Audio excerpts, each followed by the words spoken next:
Masihkah kau mengingat di saat kita masih 17? Waktu di mana tanggal-tanggal merah terasa sungguh meriah. Masihkah kau ingat cobaan terberat kita matematika? Masihkah kau ingat lagu di radio yang merdu mengudara? Kita masih sebebas itu, rasa takut yang tak pernah mengganggu batas naluri bahaya. Dulu tingginya melebihi logika.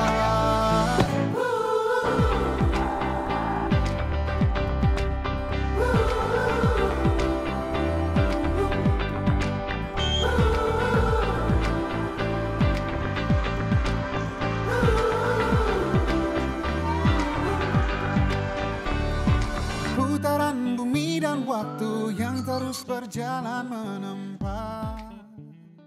KHS merupakan satu sekolah yang unik, yang mempunyai guru-guru yang sangat berpengalaman dan pelajar-pelajar yang berbakat. Saya bangga menjadi wakil KHS. Sekolah yang sangat best. Sebulan yang pertama suami tegur.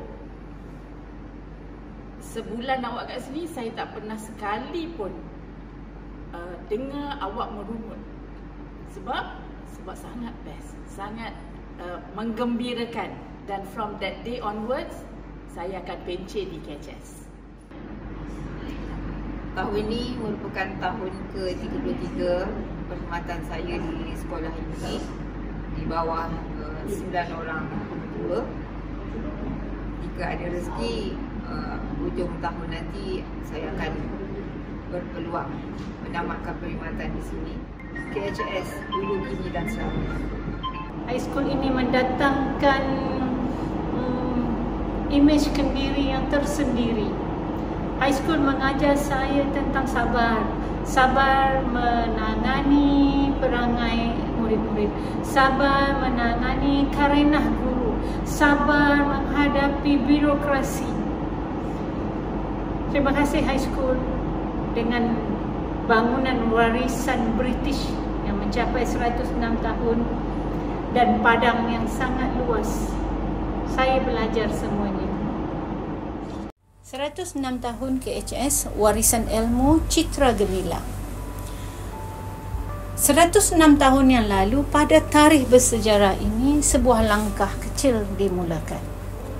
Kini, langkah itu telah menjelma menjadi jejak panjang yang penuh makna. Kita mengenang, kita merayakan, kita bersyukur atas perjalanan luar biasa Kajang High School yang telah menapak dalam dunia pendidikan tanah air lebih 1 abad. KHS bukan sekadar sebuah institusi. KHS tempat impian dirintis, nilai ditanam, karakter dibentuk. Di dinding-dinding kelasnya tercurah ilmu. Di laman sekolahnya tertanam kenangan. Ribuan anak bangsa telah melalui pintu gerbang ini, melangkah masuk sebagai murid dan melangkah keluar sebagai insan yang bersedia menghadapi pancaroba dunia. Dalam 106 tahun ini, KHS telah menyaksikan pelbagai perubahan zaman. Dari kapur ke skrin pintar, dari papan hitam ke pembelajaran digital.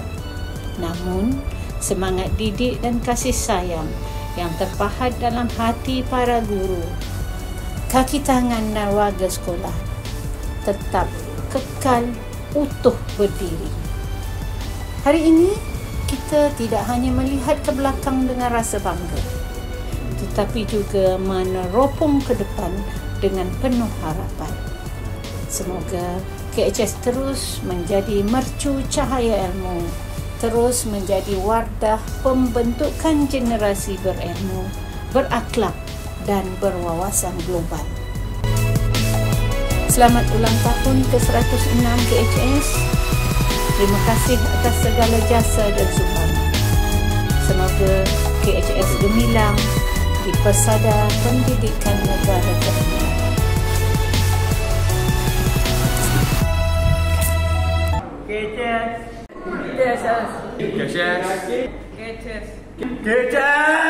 KHS